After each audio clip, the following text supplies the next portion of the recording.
ये एक बहुरूपिया ब्रांड है, अलग अलग इसके रूप हैं।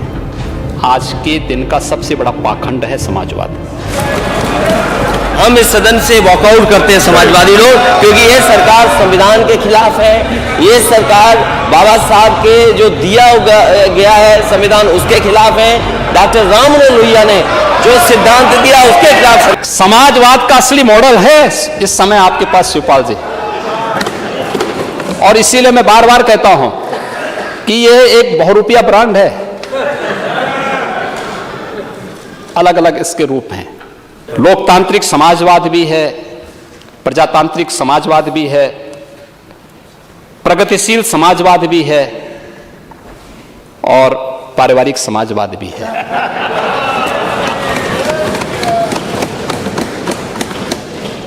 ये क्या प्रदेश का कल्याण कर पाएगी? और इसीलिए इसके बारे में बार बार कहा जाता है यह एक मृग तृष्णा है, जिसके बारे में कहा गया है कि यह अमीरों को गरीब बनाता है, गरीबों को गुलाम बनाता है, बुद्धिजीवियों को बेवकूफ बनाता है, केवल नेताओं को अपने स्वयं के लोगों को शक्तिशाली बनाने का आज के दिन का सबसे बड़ा पाखंड है समाजवाद। सदन द्वारा यह कल दिनांक 2 मार्च को अध्यक्ष महोदय, ये हमारे देश की आज़ादी जो मिली है, न जाने कितनी कुर्बानियां देनी पड़ी। जो इस मुल्क में अंग्रेज आए उन्होंने न जाने कितनों को फांसी पे चढ़ा दिया जी। मैं अध्यक्ष महोदय आपके माध्यम से ये जानना चाहता हूं, क्योंकि नेता सदन ने किसकी स्पीच का जो हिंदी में यहां समाजवाद को समझाने की कोशिश की थी, क्योंकि नेता सदन नहीं है। अध्यक्ष महोदय, मैं आपसे माननीय मंत्री जी से मैं जानना चाहता हूं कि जो नेता सदन ने समाजवाद का पढ़ा पढ़ाया इस सदन में, वो किसकी स्पीच थी? क्या हम अंग्रेजों से, और आप तो उस शहर के शाहजहांपुर में जहां पर बलिदानों को जो बलिदानी रहे, जिन्होंने जीवन दे दिया, शहादत की हुई, वहां के लोग, और आप एक देश के किसी एक प्राइम मिनिस्टर का किस रूप में किस वजह से भाषण दिया था, उसका हिंदी कर करके आप समाजवाद हमें समझा रहे हो।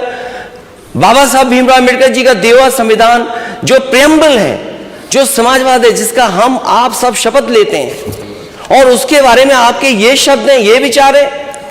चलिए, वो उस समय कहना चाहिए था ना, उस समय डिबेट थी, बात शुरू होने से पहले ये जो अंग्रेजी में कहां से सीख करके समाजवाद आए थे, मुझे याद है एक बार नेता सदन जब दूसरे सदन में थे तो न जान के कहां से समाजवाद की परिभाषा लेकर के आए थे।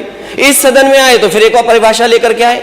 अगर अध्यक्ष महोदय अगर अनुमति दें तो मैं वो अंग्रेजी जो है जिसकी हिंदी की है आपने, मैं माननीय मंत्री से जानना चाहूंगा किसकी अंग्रेजी हिंदी कर दी उन्होंने।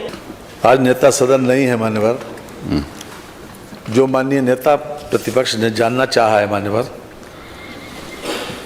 जो संविधान 26 जनवरी 1949 को आत्मार्पित किया गया था, उसमें यह शब्द नहीं था।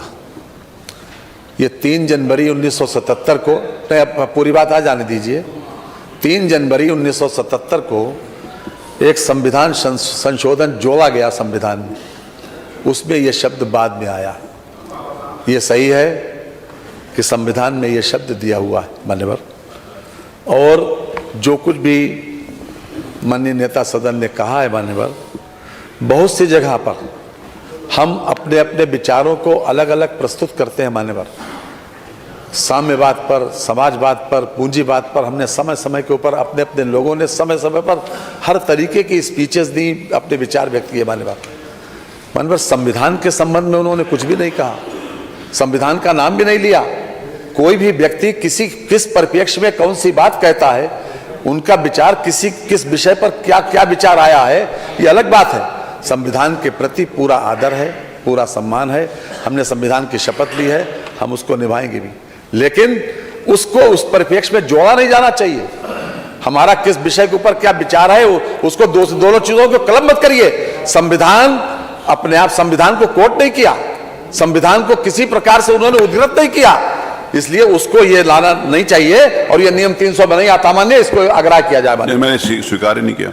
सदन कल दिनांक 2 मार्च को आपके नियमावली में भी है, 2 मार्च को ये बात आई थी पार्टी के संविधान कि उत्तर प्रदेश द्वारा विसूचित विशेषाधिकार हनन एवं सदन की अवमानना की सूचना की विशेषाधिकार समिति 2022-23 द्वारा किए गए संस्तुति के ऊपर विचार।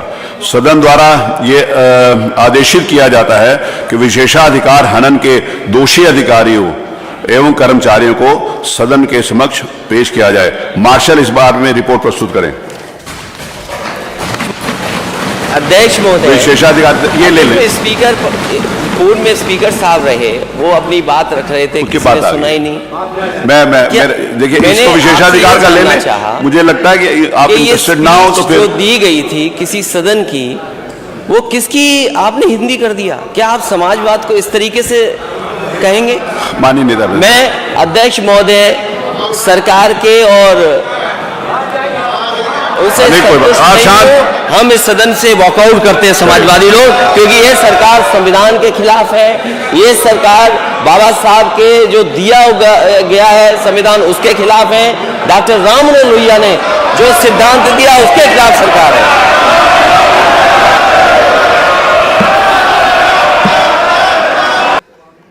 मेरे पास भी खेल का सर्टिफिकेट है और मैं आज भी खेल रहा हूं। हालांकि मंजिल तक पहुंचने के लिए खेल के साथ साथ दांव पेच भी आने चाहिए।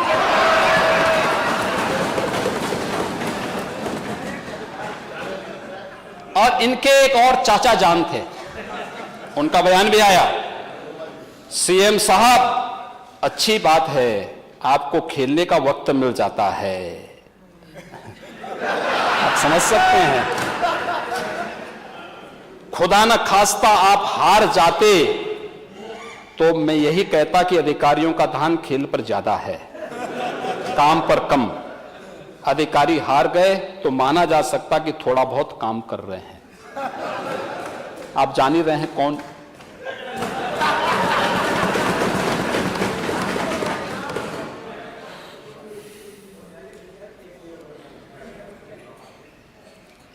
महोदय, ये इनका खेल होता था और ये खेल तो और भी जगह इनके होते थे। बहुत खेल होते थे प्रदेश में, खेल ही खेल तो होते थे।